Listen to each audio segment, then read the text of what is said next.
Assalamu alaikum wa rahmatullahi wa barakatuh, dear brothers and sisters. Welcome back to People of Quran, where tonight will be the last night, inshallah ta'ala, where I will share with you a story of how one of our pious predecessors interacted with an ayah of the Quran. SubhanAllah, we're already at the end of Ramadan. May Allah accept it. And inshallah ta'ala, this is a beautiful story that we can take home with us, inshallah ta'ala, because becoming a person of Quran doesn't just mean that you take that surah or you take that ayah and you internalize it, but you actually fall in love with the Quran. And that's the goal here, that we actually get to a point where the Quran becomes part of us, to where we don't just live the Quran, because we have to, but we live the Quran because we love the Quran and we love the one who taught the Quran. This is a story from the Sahaba of the Prophet ﷺ. Anas ibn Malik radiallahu ta'ala anhu says that there is one of the Ansar that used to lead us and used to lead the other Ansar in Salah in Masjid Quba. Masjid Quba, for those of you that know the Quba Mosque in Medina, it's very close to Masjid Nabawi, and it's sunnah to go there, of course, and pray 2 rak'ahs. So this is a historic masjid, the masjid that Allah refers to in the Quran, that was built upon the foundation of taqwa.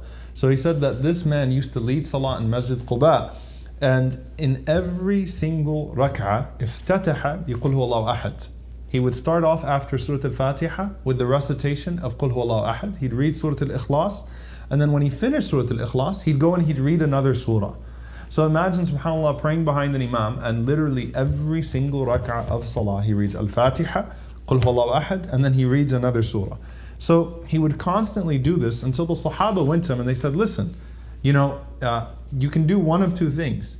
Either you could just read Qul Huwallahu Ahad by itself and consider it sufficient. That's good enough to just read Qul Huwallahu Ahad. Or you could read another surah and that's sufficient. Meaning you don't need to do this in every single rak'ah, to put Qul Huwallahu Ahad in every single rak'ah. So the man said, look, I'm never going to stop doing this. He said, this is a condition for me being your imam. This is how serious he takes it. Like, if you don't want me to if you don't want me to do this, then I'm not going to lead you guys in salah anymore. So you make that call, you make that decision. So Anas radiallahu ta'ala anhu says, but the Sahaba knew that he was the best amongst them, meaning this wasn't just some average companion, because a lot of times when this story is told, it's like some ignorant Bedouin. No, this is one of the best of the Sahaba of the Prophet ﷺ. Allahu a'lam who he is, but they knew that he's the best one, so they didn't want him to stop being the imam. So they went to the Prophet ﷺ and they told the Prophet ﷺ about it. So the Prophet ﷺ said, tell him to come to me. So the man came to him. And Rasulullah ﷺ said to him, oh so-and-so, what stops you from doing what your companions asked you to do? Qul Huwallahu Ahad is sufficient. Another surah is sufficient. What stopped you from listening to them? And he replied to the Prophet ﷺ and he says, Inni uhibbuha. He said, look, I just love this surah. And the Prophet ﷺ saw the sincerity of this companion when he said, I just love Qul Huwallahu Ahad, right? And a lot of people would think that, you could make the argument that you'll read Qul Huwallahu Ahad in every rak'ah and not read another surah, and you'll say, I just love the surah, right? To just make all of your salahs really fast. But this man would read Qul Huwallahu Ahad and another surah. So he said, look, Ya Rasulullah, inni uhibbuha. I just love the surah. The Prophet ﷺ looked at him, and seeing that sincerity in the man's eyes and seeing the love that he had for that particular surah of the Quran, Surah Al-Ikhlas, 1/3 of the Quran, the Prophet ﷺ says, حُبُّكَ إِيَّاهَا أَدْخَلَكَ الْجَنَّةِ. Your love for that surah has guaranteed you entrance into paradise. SubhanAllah. Not only is your action okay, but your love for this surah will enter you into Jannah. This guarantees you paradise. Now SubhanAllah, this leaves us with a question. This hadith, by the way, is in Al-Bukhari. Is it now sunnah to read Qul Huwallahu Ahad in every single rak'ah? Is it halal? Is it mubah? Is it permissible to read Surah Al-Ikhlas in every single rak'ah? Is it bid'ah? Is it an innovation? Right? And there's a technical point here that needs to be clarified. In the sunnah of the Prophet ﷺ, a sunnah becomes a sunnah through a statement of the Prophet ﷺ, qawl. It could be an action of the Prophet ﷺ, fi'l, or it could be, taqreer. The Prophet ﷺ approves something that someone else does. But within taqreer, within the Prophet ﷺ approving something that someone else did, there are two types of approval. One of them is where the Prophet ﷺ sees a companion doing something and the Prophet ﷺ praises that action, and so that becomes a sunnah. It actually becomes something that becomes beloved to do. The other one is when the Prophet ﷺ is simply silent about the action of a companion. Meaning the Prophet ﷺ doesn't approve the action, he allows it to be done, but he doesn't assign a reward to it. When the Prophet ﷺ does that, it becomes permissible. So this falls in that category, where it became permissible for that man to do so and for everyone else. But it's not necessarily a sunnah of the Prophet ﷺ to do so, because the Prophet ﷺ only approved of that man doing it, because of his love for the surah, and not necessarily just the sunnah to read Surah Al-Ikhlas in every single rak'ah. But subhanAllah, what is it that you love about the Quran? What surah do you love in the Quran?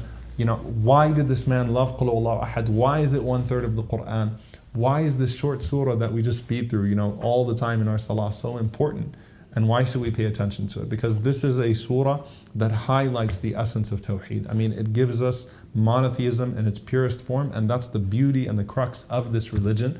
And so subhanAllah, we find this companion loving it so much that the Prophet ﷺ didn't just say, okay, you can read it. Instead, the Prophet ﷺ said, if you love this surah the way that you love that surah, then you're definitely going to be entered into Jannah, because he loved that surah for Allah, and we love the Quran for Allah subhanahu wa ta'ala. Now subhanAllah, we're done with the series, and I have to say, I have to thank everyone that's tuned in to this series. This has been one of, by far, one of my favorite series is ever doing in life, subhanAllah. I've really enjoyed it, and I look forward to really doing this inshallah ta'ala annually. I ask Allah that He accepts our Ramadan, and that He gives us another year inshallah ta'ala and more. But I ask Allah, Allahumma balighna Ramadan. Oh Allah, allow us to see Ramadan next year inshallah ta'ala. So hopefully we'll continue in this, and obviously, the main thing we take from this is to become people of Quran. We ask Allah to make us from Ahlul Quran, those that the Prophet ﷺ said are the most favored people of Allah subhanahu wa ta'ala. The people of Quran, Ahlul Quran, they are the VIP of Allah subhanahu wa ta'ala.